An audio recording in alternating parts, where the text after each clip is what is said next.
Your words create your image. How do you add intelligence, energy, and presence of mind to your personality through words? In the next few minutes, you must catch the way to build 31 different images through 31 different types of statements for the greeting question, "How are you?" You will learn to give smart, prompt answers to the following 7 types of people.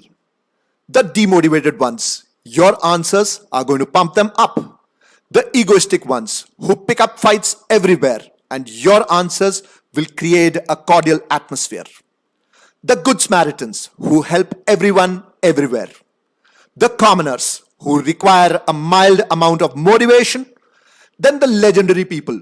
Your answers are going to make them feel that you are nothing less than them. Your family, which requires positive vibes from you 24/7. Last but not the least, your friends who need to stick around you for a lifetime. Let's take this example. Somebody greets you for the first time by saying, "How are you?"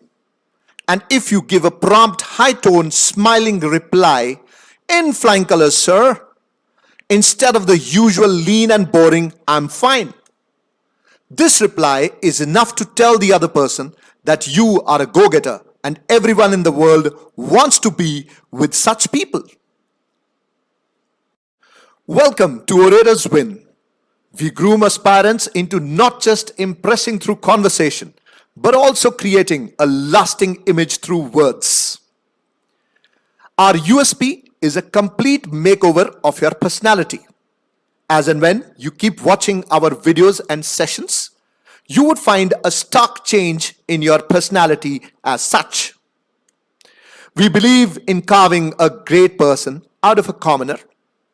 Our forte lies in adding professional and rare qualities to our clients. Let's answer the question, "How are you?" in 31 fabulous ways.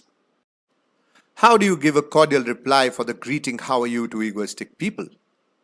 They have 2 major problems.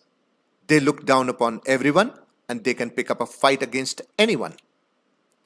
In your answers, you should send a clear message that you are here to create a cordial atmosphere and that you can compete against anything. Look at the first option. Above par, my friend. My friend sends a positive message. Above par means that you can compete against anything. Look at the second one. Above board, sir. You're talking to your senior and you are addressing him in a very respectful manner. Above board means your competence is beyond question. It's Arcadia. This actually means that you're trying to send them a message that I consider all of you to be very blissful, happy, and simple thinking. And so you expect the same. Look at the fourth option. In flying colors. Highly successful. That means anything comes against me, I'll be successful again. Presently in Elysium. Elysium is a beautiful district in Greece where you get only happiness, and so you're trying to tell them that I expect the same from all of you. As fit as a fiddle. Fiddle is a musical instrument. As fit as a fiddle means that you are mentally and physically fit, and so you can compete against anything. We have the game in hand. This actually means that you can win a game in any eventuality, in any competition that is posed or challenged against you. If you want to create the image of a loving, intelligent person, then you have to speak like a poet for the greeting question, "How are you?" Look at the first option. You were taking your meals and somebody poses you this question. You join the cheerful look and the dish that you are eating into a beautiful analogy like a poet, creating a very congenial and loving atmosphere at the spur of the moment. You say, "A cheerful look makes a dish a feast." "I'm dancing with the daffodils." This statement has been taken from William Wordsworth. While you are sitting along with your friends, somebody suddenly comes in and says, "How are you?" And you included all your friends into it by calling them daffodils. And you said, "I'm dancing with the daffodils," which actually means you're enjoying. Look at the third one. It's all spring for me when you arrive. You're trying to send the message that the doors are always open for close friends. Where there is love, there is happiness. This statement is specifically for your family members, and you're trying to tell them that you're very approachable. And last but not the least, if your wife asks you, "How are you?" then you could always say, "A cheerful wife is the joy of life." A demotivated individual greets you with the question, "How are you?" You create an image of a highly motivated person ready to pick any challenge through the answer of "How are you?" Look at the first option. It's showering from cloud nine. You're trying to tell him that you feel like a powerhouse within. Look at the second one. You are trying to compliment him because you are full of energy.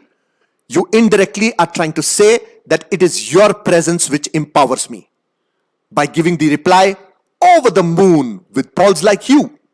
Look at the third one. Always up in the stars.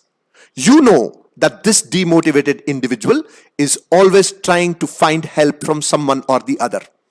And by saying "always up in the stars," indirectly, you're trying to tell him that you need no help.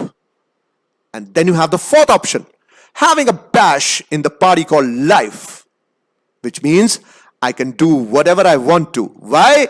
Because I'm extremely motivated. A smart, expressive way to say it is boring for the question, "How are you?" Look at the first option. All work and no play makes Jack a dull boy. Indirectly, you're trying to send the message that I do not have any enjoyment at all. Out of the woods, you're trying to say that there are no problems, but I have nothing to look up to. Look at the third option. It says run of the mill. It's a routine time and it's the same as ever. In all these three options, you do tell them that the life is boring, but you also send them a message that you are a very smart and intelligent individual. How do you explain a big problem in few words through the question, "How are you?" Between the devil and the deep blue sea. This actually means that you are stuck between two major problems, and that if you save yourself from one, the other one is going to gobble you. Look at the second one. At my wit's end. That means my trouble is more of mental confusion rather than anything else. Look at the third one. On the tenterhooks. That means I expect something to happen which is going to be of extreme suspense and anxiety. Or I am presently in a state of suspense and anxiety. Then you have the fourth one. The goose that laid the golden egg is dead. It's very clear. You have lost something which is extremely precious and you are regretting this act. Look at the fifth one. I have my heart in my mouth, which means that you are very scared. So obviously, you're going to say it in a different tone. You might say, "I have my heart in my mouth," which means that I'm completely scared. Look at the sixth one. It's hot water everywhere. What you're trying to say is that I'm in big trouble, that I can't save myself. I need someone. I'm in a jiffy, which means I have no time at all. I can't wait for a single second. I need to rush because of some big problem. Out of sorts. Now this means unwell. In these days, during the times of pandemic, people must be using this particular term again and again. Then you have the ninth option. Looking for a port in the storm. Trying to find some help in my huge problems. I smell the rat, which actually means that I am extremely suspicious about something that might happen. Finally, if you would like to create a memory of a lifetime by pouring your affection for someone special, you need to learn these 8 lines by heart for the only one in your life. My heart is like a singing bird whose nest is in a watered shoot. My heart is like an apple tree whose boughs are bent with thick-set fruit. My heart is like a rainbow shell that paddles in a halcyon sea. My heart is gladder than all these because my love is come to me. These beautiful lines have been stated by a wonderful person, Christina Rossetti, in her poem A Birthday. If you send a bigger message with hidden meanings in few words, you have a very big quality which is only present among great leaders and charismatic individuals. This quality is called emotional intelligence. In order to develop this particular skill, you must visit Orators Win again and again and watch all these particular videos and sessions for your better self in both personal and professional life. In the end, I would like to introduce you to a very emotionally intelligent person with a lot of charisma, none other than James Bond, 007. And if he comes in front of you and asks you this particular question, how are you? What is going to be your emotionally intelligent reply? I know you're thinking about it. But if your answer is this, yes, shaken not stirred, you are really emotionally intelligent. In the end, I would simply like to give you a small little exercise.